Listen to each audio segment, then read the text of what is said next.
Tout de suite, le JT.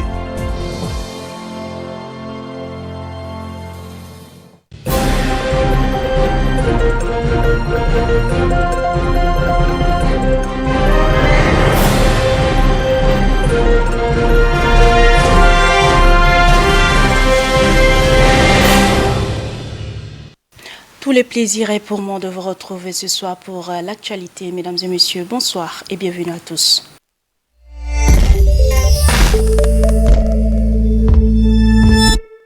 La politique s'impose à l'entame de cette édition suite à la situation sécuritaire à Miski.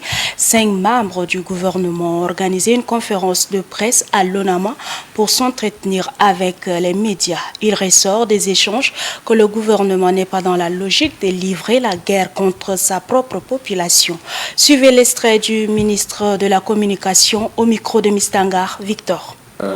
Il nous a été donné de constater ces derniers temps beaucoup de mensonges, beaucoup de désinformations erronées qui circulent sur les réseaux sociaux concernant le déploiement des forces armées dans les Tuesti et plus précisément dans la localité de Miski. Le gouvernement tient à dire que le déploiement de ces forces armées rentre dans le cadre du renforcement de l'autorité de l'État.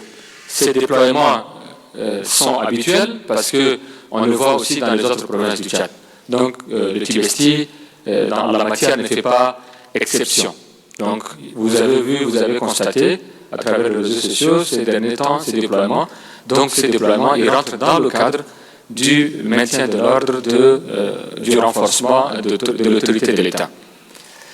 Et en ce qui concerne la localité de Miski, il faut rappeler aussi et faire l'historique et la genèse des accords qui ont eu lieu depuis 2017. Il y a eu un accord qui a été signé le 11 novembre 2019 entre le gouvernement tchadien et le comité d'autodéfense. Ensuite, il y a eu un autre accord le 8 janvier 2023 qui a été signé entre le gouvernement de la République du Tchad et le comité de défense. Il y a dans la foulée, en cette année 2025, il y a eu 2 accords qui ont été signés. Le 20 avril 2025, un accord a été signé entre le gouvernement de la République du Tchad sous l'égide du médiateur de la République avec les comités de défense. Un accord qui a été signé le 31 août, qui est un accord additionnel. Donc, le gouvernement, à travers le leadership du chef de l'État, le maréchal Mohamed Idriss Déby Itno, a tendu la main. Et le gouvernement est dans une logique de paix, de compréhension, de développement. Le gouvernement s'engage de manière constante et inébranlable à la protection des populations civiles. Et il y a là des mensonges qui ont été distillés dans la population en disant que le gouvernement a des velléités d'attaquer les populations du Tuesti. On n'en est pas là. Le gouvernement ne veut pas attaquer la population du Tuesti. Le gouvernement veut restaurer l'ordre, veut renforcer l'autorité de l'État. Il n'est en aucune façon, il n'est pas du tout question de s'attaquer à des populations civiles. Nous y reviendrons dans nos prochaines éditions avec plus de détails sur cette conférence de presse. À Dubaï, il s'est tenu hier la 3e édition de la journée des retrouvailles et des réflexions des magistrats du Tchad, placée sous le thème « Le rôle des magistrats dans la résolution des conflits intercommunautaires ». Fierté Ouattara, notre correspondante. Plusieurs temps forts ont marqué cette 3e édition de partage d'expérience entre aînés et cadets magistrats. Après les mots d'accueil de la présidente de l'organisation, dans son adresse de bienvenue, le maire de la commune de Dobar, M. Nodjian, formule le vœu suivant. Que vos échanges soient riches, constructifs et inspirants, afin de contribuer à l'épanouissement de la justice et au développement harmonieux de notre ville, de notre province et de notre pays. Pour la présidente d'honneur, Mme Gaudi Colette, procureure de grande instance de Dobar, au-delà du caractère festif, cette journée est aussi un cadre de partage d'expériences. Au-delà du fait, cette cérémonie a un caractère festif Elle a également un caractère instructif. Par le simple fait que celle d'aujourd'hui, par exemple, nous permettra de débattre d'un thème assez pertinent, complexe, mais aussi d'actualité. Après ces interventions, place aux panélistes pour l'échange sur le thème central, qui fut un moment important de cette journée à travers les différents échanges, avant les mots du représentant du président de la Cour suprême, Guénon Florent. Partout où vous êtes nommé, vous représentez le pouvoir judiciaire consacré par la Constitution. Vos décisions judiciaires doivent refléter cet important pouvoir, car le peuple vous regarde.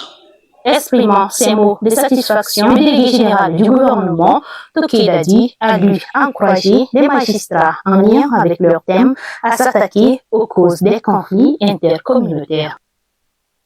Le temps est venu que la justice s'attaque aux causes.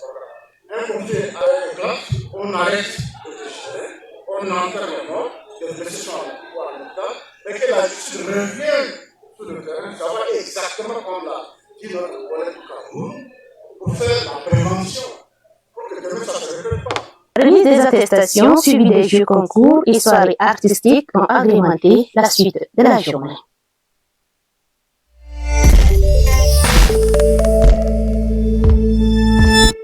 En société, l'on constate que nos dirigeants africains s'habillent selon leur style et tradition.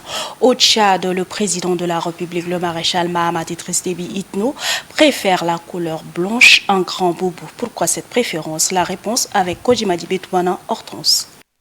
L'habillement des dirigeants africains est bien qu'une simple question de style. Il est un symbole d'histoire et de message politique. Le président de la République, chef de l'État, le maréchal Mahamat Idriss Déby Itno, a choisi de porter les grands boubous de couleur blanche qui symbolisent certainement la paix. Pour lui, il ne s'habille pas en couleur blanche par exhibitionnisme, mais bien au contraire par modernisation, par chasteté, par vertu et surtout par pureté, car il entend bien gouverner les Tchadiens tout en arborant cette image pure, celle de franchise, de droiture, d'honnêteté et d'intégrité. En effet, le cas du maréchal du Tchad, porter le blanc, est un héritage et une affirmation. Comparativement aux autres présidents africains qui s'habillent en abakos, à l'exemple du président Mobutu Sese Seko, qui impose un style vestimentaire unique et symbolique dans le cadre de sa politique de l'authenticité. Pour Mobutu Sese Seko, ce style était moyen de promouvoir une identité culturelle propre aux Zaïre. Le port de l'abacoste dérivé du groupe de mots abacostume était obligatoire pour les hommes et symbolisait le rejet du costume cravate, perçu comme un vertige de la colonisation. Depuis l'arrivée du président au pouvoir, il a progressivement troqué son treillis contre le boubou et la coiffe traditionnelle. Un choix vestimentaire très apprécié et adopté par son père, le défunt président Idriss Déby Itno. Ce changement est souvent interprété comme une volonté de s'inscrire dans la continuité et l'héritage de son père, assurant une affirmation de l'identité tchadienne face à la mode occidentale. Ce mode d'habillement représente également la pureté, la sagesse, la paix et la spiritualité. Dans un pays marqué par les conflits, porter du blanc peut être un message subliminal de réconciliation et en quête de la paix.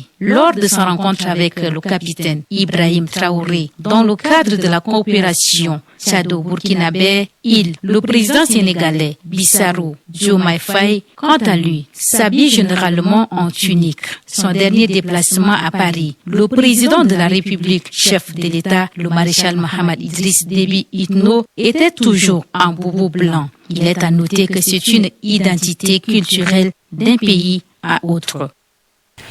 À Moundou, la route située entre l'hôpital provincial et le collège d'enseignement général Adoumdallah est devenue impraticable en raison de l'incivisme de certains citoyens. Une situation qui a retenu l'attention de notre correspondant local, Golmom Ali Emmanuel. Suivez plutôt.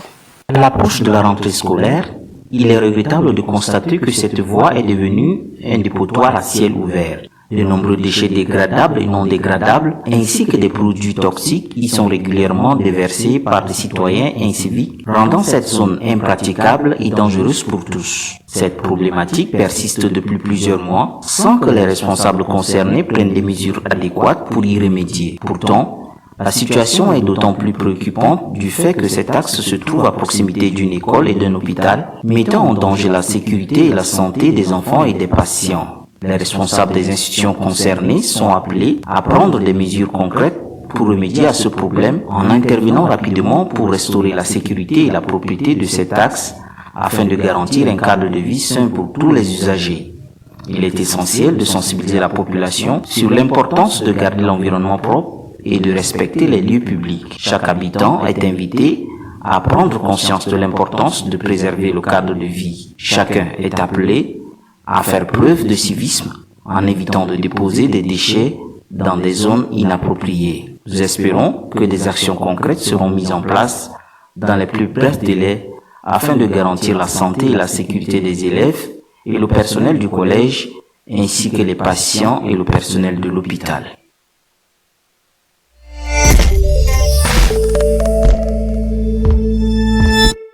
L'imagerie par résonance magnétique joue un rôle essentiel en médecine car elle permet d'obtenir des images très détaillées de l'intérieur du corps sans utiliser des rayons X. De nos jours, elle est plus recommandée. Roselyne Djekourbois nous en dit plus.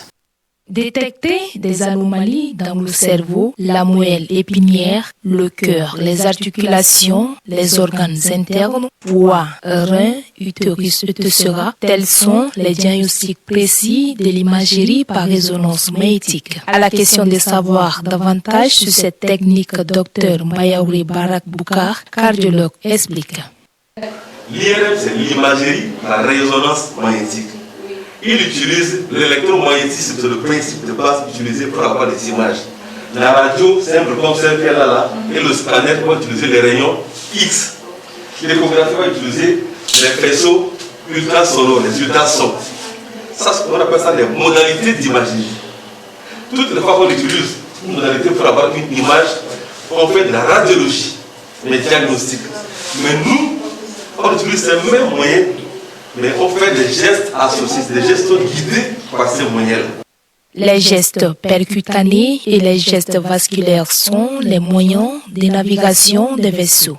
On a le geste percutané et les gestes vasculaires. Pour l'instant, au Tchad, nous n'avons pas des appareils qui nous permettent de faire des gestes vasculaires. Pareil, ça s'appelle la table d'angiographie. Une table comme celle-là, qui a des têtes, qui envoie des rayons, comme le scanner comme ça, mais c'est plus grand. Ça nous permet de naviguer dans les vaisseaux qu'on n'en a pas au Tchad. Pour guider quelqu'un qui va saigner, il faut qu'on s'assure qu'il a un bon bilan d'hémostase. Le bilan, est-ce que les éléments du sang, quand on coupe quelqu'un, est-ce qu'il saigne beaucoup, il saigne peu? Il faut qu'on s'assure de cela. Là, par exemple, on a fixé sur la peau pour accéder au foie. Et après, on va retirer tout. Est-ce que le sang va traiter seul ou ça va prendre du temps? Et il faut s'assurer en amont. L'imagerie par résonance magnétique est un outil diagnostique et de suivi médical de haute précision très utile pour explorer les tissus mous et obtenir des images détaillées afin d'aider les médecins à poser un diagnostic fiable. Une consommation élevée de viande rouge a des conséquences sur la santé à long terme. Ces risques sont souvent les maladies cardiaques, cancers et bien d'autres. Sanoudji Mandel pour le constat.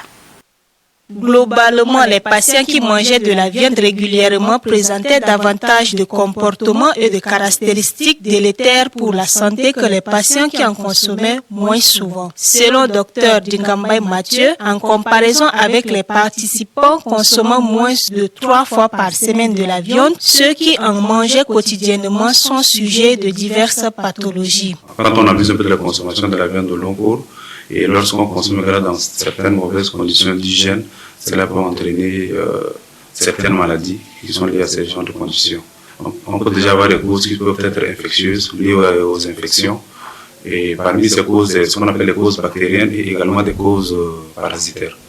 Parmi les causes bactériennes, les causes les plus fréquentes qu'on peut rencontrer ici chez nous, c'est la diarrhée, ce qu'on appelle entérite. Il y a une bactérie qu'on appelle le Escherichia coli, c'est assez fréquente ici chez nous. Le second, c'est la salmonellose, ce qu'on appelle également communément la fièvre typhoïde. Donc les deux sont les causes bactériennes liées un peu à l'alimentation dans de mauvaises conditions d'hygiène. On peut également avoir les causes parasitaires. Parmi ces causes, la plus rencontrée, c'est la toxoplasmose. On rencontre en consommant surtout la viande du porc. Donc la viande du porc, lorsque le porc, autant pour moi, lorsqu'elle n'est pas bien cuite et qu'on consomme, voilà, on peut se faire contaminer par ce parasite. La consommation de viande est associée à diverses maladies telles que le cancer colorectal, surtout avec la viande transformée, les maladies cardiovasculaires dues aux graisses saturées et au cholestérol, le diabète de type 2 et la goutte due à un excès d'acide urique. Des maladies infectieuses peuvent aussi être transmises par la consommation de viande mal cuite ou crue. La viande, surtout rouge, est riche en graisses saturées et cholestérol qui peuvent augmenter le taux de cholestérol sanguin et obstrue les artères, augmentant les risques de maladies cardiaques. La surconsommation de viande peut entraîner une accumulation excessive d'acide urique dans le sang, provoquant des crises douloureuses et des dépôts des cristaux dans les articulations. Une consommation accrue de viande rouge est liée à un risque plus élevé de développer ce type de diabète.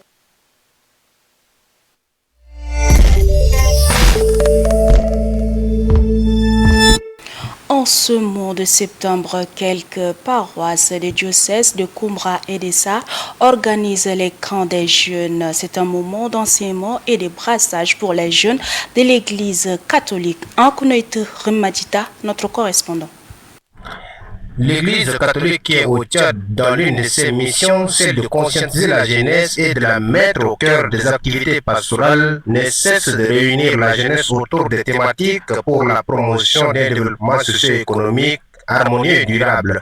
À cet effet, au cours de ce mois de septembre, l'Église Famille de Dieu qui est à Sar et à Koumra organise dans différentes paroisses des camps des jeunes. Ces camps des jeunes organisés notamment dans les paroisses Saint-Jean-Baptiste de Congo, Notre-Dame du Barsara de Bemouli, Saint-Joseph de Bédéa, Saint-François-Xavier de Koumra et Sainte-Marie de la Récession de Goundi sont désormais l'occasion pour les jeunes d'échanger sur le social, le foncier, l'économie, l'environnement et l'entrepreneuriat. Des enseignements pertinents, riches et instructifs sont dispensés à l'ombre et à la lumière de l'Évangile par les religieux, religieuses et laïcs expérimentés des diocèses de Koumra et Sar.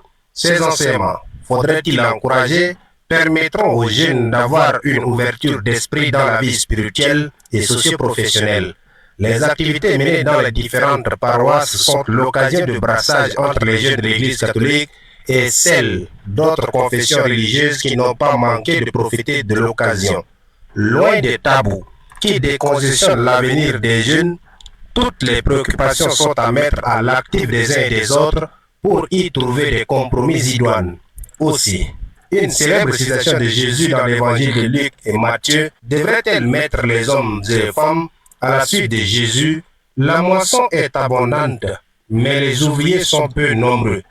Les religieux et religieuses qui prennent part à ces activités témoignent de leur expérience fondée sur les Saintes Écritures pour exhorter la jeunesse à s'engager dans la vie religieuse et sacerdotale pour répondre aux besoins urgents de trouver des hommes et femmes qualifiés et disponibles à l'accomplissement de la mission de l'Église.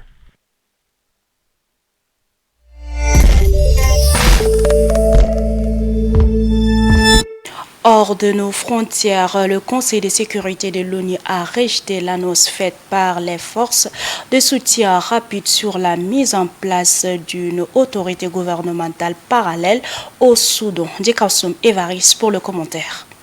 Les membres du Conseil de sécurité rejettent l'annonce de l'établissement d'une autorité parallèle dans les zones contrôlées par les forces de soutien rapide, indique un communiqué publié mercredi dernier exprimant une vive inquiétude face au risque de fragmentation du pays et d'accroissement de la crise humanitaire. Le Conseil a réaffirmé sans équivoque son attachement à la souveraineté, l'indépendance, l'unité et l'intégrité territoriale du Soudan soulignant toute démarche unilatérale allant à l'encontre de ces principes compromet l'avenir du pays et de la paix dans la région. Les membres ont rappelé la résolution 2736 du Conseil de sécurité adoptée en juin qui exige le force soutien rapide qu'élève le siège, capitale du Darfour, Nord et carrefour humanitaire majeur et arrêté le combat dans les zones environnantes touchant par la famine et des graves absences alimentaires. Les membres du Conseil de sécurité exhortent les forces de soutien rapide à permettre un accès humanitaire sans entrave, a précisé le communiqué mentionnant des informations sur une nouvelle offensive des forces soutien rapide contre la ville.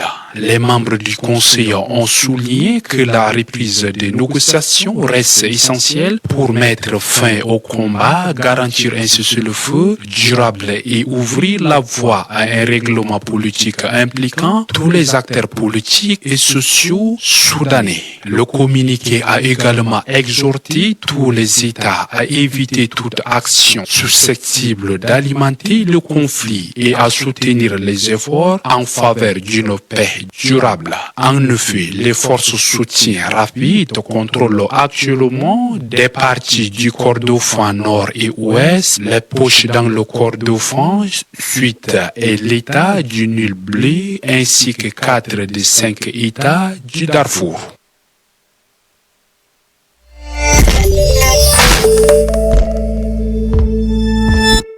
Chaque dimanche, la rédaction d'Electron TV vous propose l'actualité sportive nationale et internationale. Voici votre rétro hebdomadaire riche en émotions et rebondissements. Bandixom Sadok avec le récit de Chanel Alao.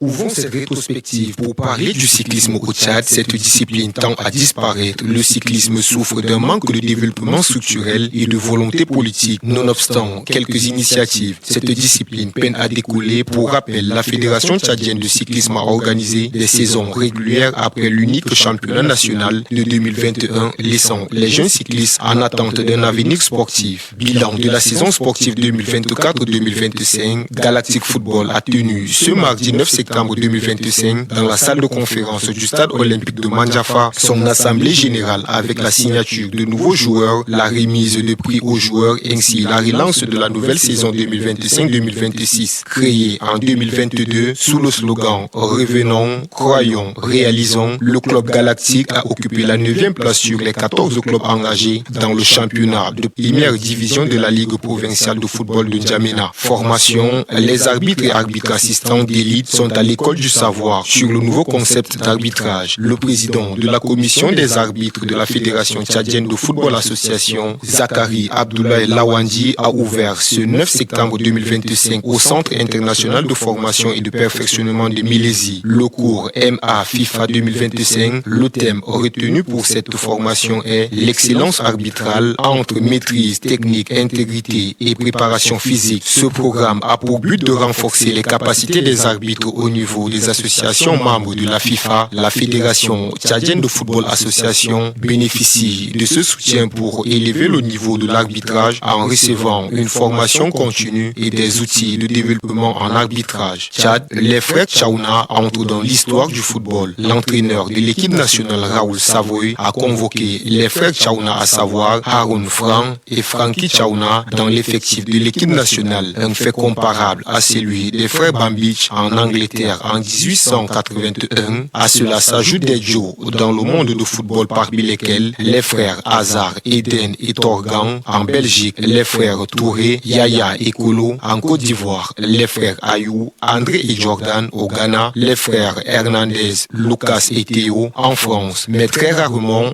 3 frères sélectionnés en même temps. Les éliminatoires de la Coupe du Monde de la FIFA Amérique-Mexique-Canada 2026 ont disputé leur 7e et 8e journée entre le le 3 et le 9 septembre dernier aux 4 coins du continent. Comme l'on s'y attendait, au terme des 2 journées, des pays ont déjà composté leur ticket pour la phase finale, tandis que d'autres ne sont plus qu'à un pas. Quant à certains, il faut passer par les barrages. Le rideau est tombé. À 40 ans, Steve Mandanda a annoncé la fin de sa carrière, refermant un chapitre de près de 2 décennies marqué par la constance, la fidélité et l'élégance d'un gardien devenu légende. Le Real de Madrid prépare un double départ majeur en défense. Selon Diario AS, David Alaba et Antonio Rudiger, arrivés libres, quitteront le club en 2026 à l'expiration de leur contrat. Ni les joueurs ni la direction n'envisagent de prolongation, annonçant une fin de l'aventure pour les 2 cadres de la Casablanca. C'est tout pour ce numéro. Rendez-vous dimanche prochain pour un nouveau tour d'horizon de l'actualité nationale et internationale.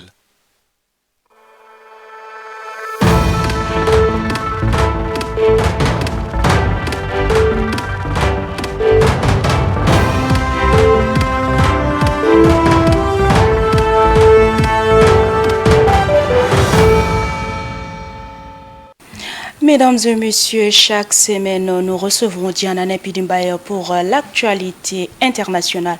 Bonsoir et bienvenue, Diana. Bonsoir Nathalie, bonsoir à tous. Ravi de vous retrouver aujourd'hui pour votre rétro international. Pour commencer, parlons du Tchad qui a réorganisé ses missions diplomatiques et fermé plusieurs ambassades. Le pays a rappelé 29 agents et diplomates du ministère des Affaires étrangères. Le décret datant du 9 septembre est tombé quelques jours après l'annonce de la fermeture de plusieurs ambassades et du pays, notamment en Côte d'Ivoire, au Gabon et en Istanbul, ainsi que la fermeture du consulat général d'Istanbul. L'objectif, optimiser les ressources tout en maintenant les relations diplomatiques existantes. Autre information, suite à la frappe israélienne contre le Doha, le président de la Commission de l'Union africaine condamne l'attaque contre le Qatar, avertissant que l'attaque risque de mettre en danger une situation déjà fragile au Moyen-Orient. Le président a réaffirmé l'appel de l'Union africaine à la retenue, au respect de la souveraineté et à la protection des civils. Le Tchad, de son côté, a également condamné cette attaque qui, selon le communiqué, est injustifiable et constitue une violation flagrante du droit international et une atteinte grave à la souveraineté du Qatar et menace la sécurité de ses populations. Maintenant, parlons de la 16e conférence des chefs d'État de la Communauté économique et monétaire de l'Afrique centrale qui s'est tenue dans un contexte marqué par des défis économiques persistants, notamment la baisse des réserves d'échange et une croissance économique fragile ce 10 septembre à Bangui. Parmi les résolutions adoptées, les chefs d'État ont insisté sur la nécessité d'accélérer la diversification économique et renforcer la consolidation des finances publiques. La conférence a également été marquée par la passation de la présidence de la CIMAC à son Excellence Denis Sassou Nguesso. Environnement à présent, à l'issue du sommet sur le climat tenu du 8 au 10 septembre à Addis Abeba, les positions africaines lors des prochains rendez-vous internationaux, notamment la COP30 et le G20, est claire.